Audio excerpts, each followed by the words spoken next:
Welcome, fellow book enthusiasts, to the AGR Book Club podcast, where the world of literature, sips, and taste intertwine. I'm your host, Dr. Felicia J. Lindsay. I am thrilled to embark on this literary journey with you. If you're passionate about books, food, and drinks like I am, then you're in the right place. So whether you're here to discover a new read, tantalize your taste buds, or simply unwind with a good book and a cup of coffee, I encourage you to share your thoughts, like our content, leave your comments, and don't forget to subscribe to our channel. Let's build a community where our love for literature, cuisine, and conversation collide. Subscribe now and let's embark on this journey together. Hello, we are here today with Phillip Manning, awesome author. Just found out about all these books he's written. At first, I thought he just written Whispered Lies. When you sent it in for the indie video, I was like, okay, I got to get on this. But then I found out after further research, you wrote two more books. You wrote Godsend and you wrote Tales of Fear. That kind of sounds scary now. You got to tell us about all three of those books, and you got to tell us about what got you into writing, and just let us know what your love of literature is. Okay. Well, Gods of Sin. Well, actually, I'll start with Whispered Lies. It's been an idea that I've had for a very long time. My love of writing started in college, and it came from a lot of different places. Lord of the Rings, 1984, Gilgamesh. I was really heavily into James Rollins. He has a lot of it's like borderline science fiction, fantasy, but then grounded in some realism. And so from that, I wanted to try my hand at writing. And over the years, I really wanted to start off with fantasy. Okay. And so that's where Whispered Lies came from. It's the story of a set of 12-year-old twins. There's Nyala and Malik, and they live in a fantasy village called Faraja. And in this world, people who perform magic belong to one of two schools. Either they're psionic, like psychic, or elemental. But one day their father comes to them, and he's frantic and he's scared, and he sends them to the other side of the world. And it's weird because that's not a form of magic that is recognized. And so from that point, the twins are on a path to figure out, how did their father do that? Do they have that kind of magic? There's a dragon that's beckoning them to help him, and they're wondering, can they trust this dragon? And along the way, they meet some friends, and they make some new enemies, and they learn some secrets about their heritage and what kind of magic they truly have. Yeah, I like people. I like that. I was just saying I like the concept. Okay, it's it was created out of a desire for I have two daughters. One is 11 and the other one is 1. And I wanted to create like a fantasy type story where black black kids and Hispanic kids and Asian kids and all sorts of different children can play a part in it. So there's fun moments in it. There's strong female characters, strong male characters. And I wanted something to where everybody can find a character to grasp onto. Now, the main two characters are Malik and Nyala, but there are a plethora of other characters that someone may be drawn to. There's Phelan and Simiko, who are two friends that the twins make along the way. One of them is super serious, one is a jokester. And you just, along the way, you connect with someone. You never know who you may connect with while reading it. What is the overall lesson that you want the kids to learn from the book? This story is pretty much is two lessons. One is don't let others put limits on you. That's really Um, good. Early on in the story, you find out that the twins, their father, is not a fan of his daughter learning magic. The reason Mm, being is because he is afraid of what will happen if a female learns magic. And Malik knows that his sister knows magic, and he's been helping train her in secret. And mm-hmm. so she wants him to help her, to learn more. And he is saying, maybe now is not the time, we're not ready yet, this, that, and the third. And so it's just about her, well, understanding just because someone tells you you can't do something doesn't mean that that's the fact. That's true. And then the other theme that I wanted to have in this story is about accepting yourself. Yeah. Malik, early on in the story, Malik starts to realize something is different about him. Uh-huh. And he is fighting it because it's not the way his father trained him. It's not the way he thought he was supposed to be. But as the story goes on, he learns, I eventually have to live my own life. And so, even though these characters are 12 years old, from a 12-year-old's perspective, they start to understand that they're growing up and they have to start making some of these decisions on their own. And I he has, love no one putting limits on you. You have to live your own life. That is huge. Those are huge concepts. It took me a while to learn that. So that's good. I still struggle with that myself sometimes. Yes. Now tell me a little bit about Godsend. I was looking through that. That it looked like it had some some of the magical powers and superpowers, but I could it did look like it had a little bit of, I'm not gonna say goth. I mean, it looked like it had a little bit of Oh, horror, yeah. maybe It's not horror, but some scary elements. the way I tried to sell that story is to people is the things that go bump in the night are running for cover. Mm. And now we have to figure out what are they running from. So that whole story is centers around a guy named um, Ezekiel, and Ezekiel was a insurance worker. He was an insurance rep, and he had dedicated 5 years of his life to this insurance company. They decided to outsource overseas, and Mm-hmm. so he lost his job. And that night, he was going to drown his sorrows in junk food and alcohol. But Mm-hmm. he heard a voice in the alley. So what? I say that's very relevant. Yeah. But he heard a voice in the alley calling for help, and every part of him told him, "Don't go over there. Just mind your business." He Mm-hmm. went over there to help and realized there were aliens, and these Oh, aliens were very upset with him intervening, and he got hurt, but he saved someone's life. mm-hmm. And when he did that, he received a gift, and that gift was they took him into space and they healed his wounds and gave him abilities. They gave him the um, ability to help his people, to help humanity, and to Mm-hmm. help other worlds. And he was able for the next couple years to go all throughout space, looking at worlds he never would have seen before.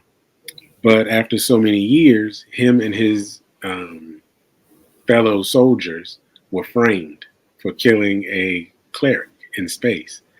And now he has to return to Earth to figure out why he's being framed, who did it.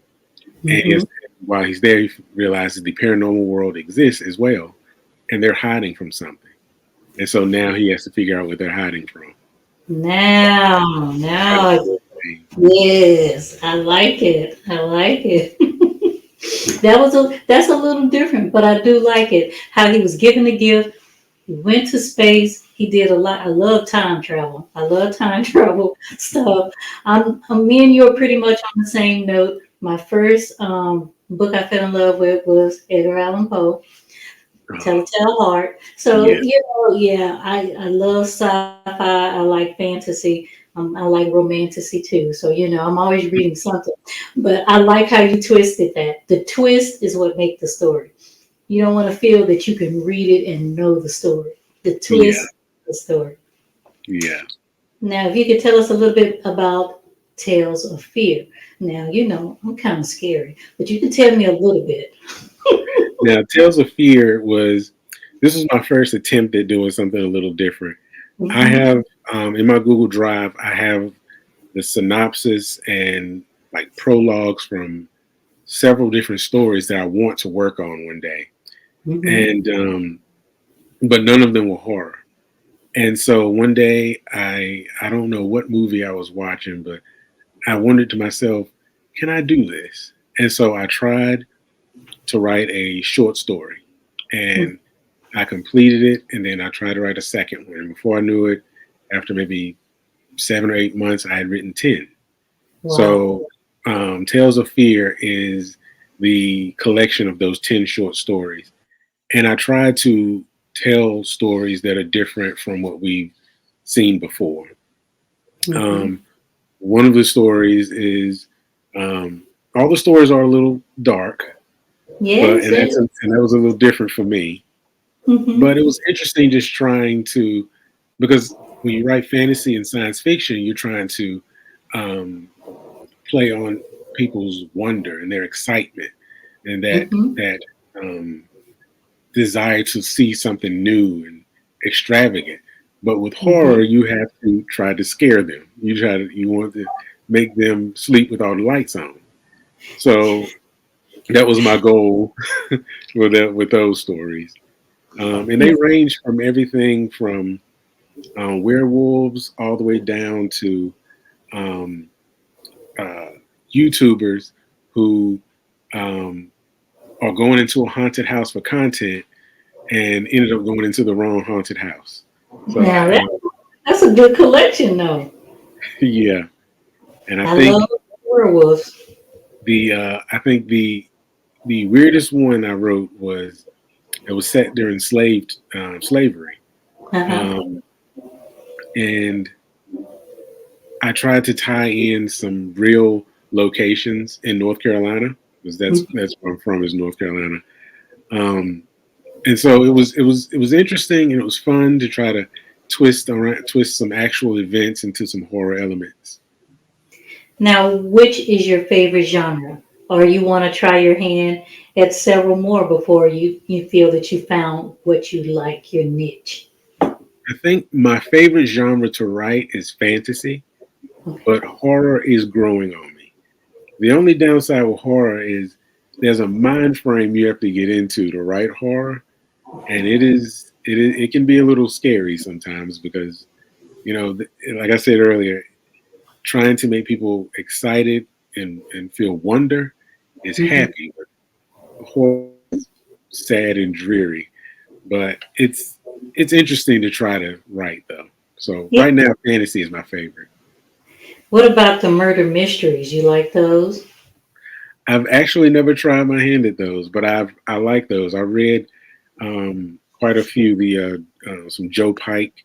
Hmm. Um, I love Walter Mosley's Easy Rawlins. Hmm. I love those are pretty good as well. Now, how do you get into your writing process?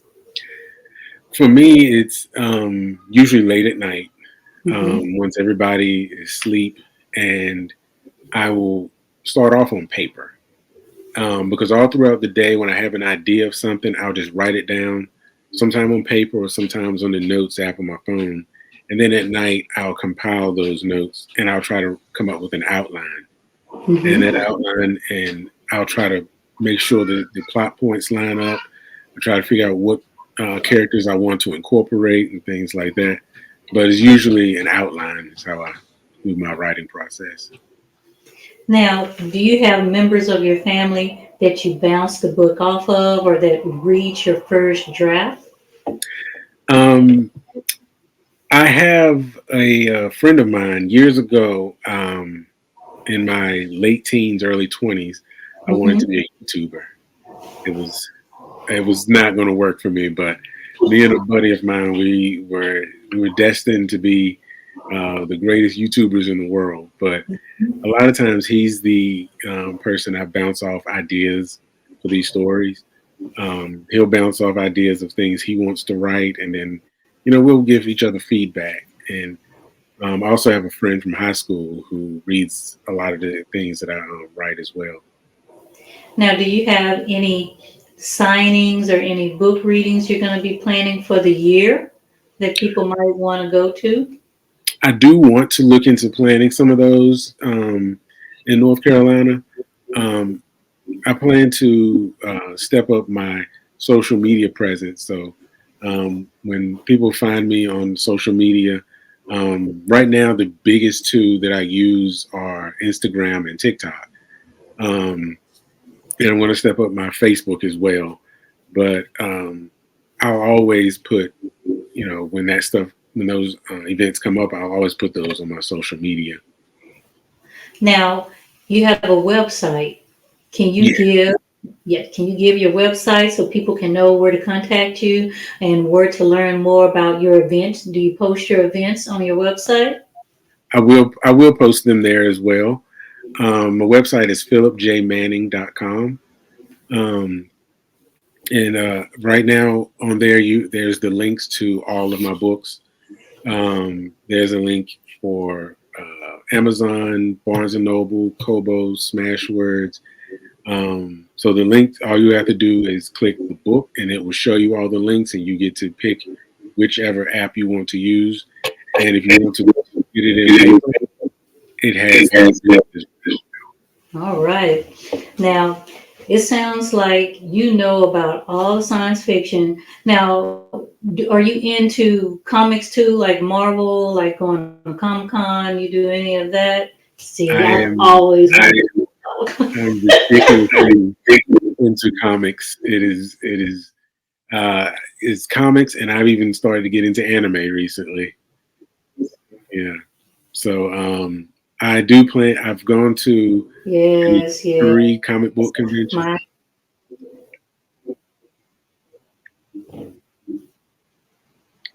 oh, now that sounds like fun. Yeah, Now, I know you're in North Carolina. I want you to tell our listeners,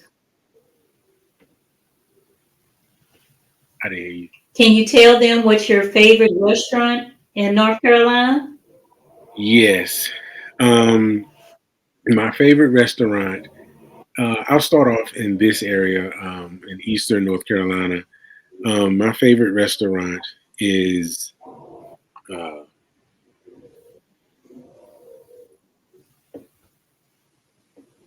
oh um, I got the name that quick. Oh, Bees Barbecue. I don't know how I forgot that. It's a I very was gonna small say they place. must have some good. Yeah, we do. Hmm. Uh, in North Carolina, we have the Eastern North Carolina style of barbecue, which is the superior kind of barbecue, which is like the pulled pork. Um, Superior. yeah, but Bees Barbecue is really good. All right. Now, the best thing would be the ginger beer and the apple fritters. Now, where are we going to get the apple fritters from? What's your favorite place to get that? Now, for the apple fritters, um, there are 2 good places to get them. Um, Uh-huh. if you are not in North Carolina, um, you can get them from uh, Krispy Kreme. Krispy Kreme carries them a lot. But if you're in North Carolina, specifically Eastern North Carolina, there's a place in Aden called Wendy's Goodies. They have some of the best apple fritters. But a side note, they also have very Mhm. good pie as well. All right. So you done gave us some beautiful recommendations. Thank you. Thank you.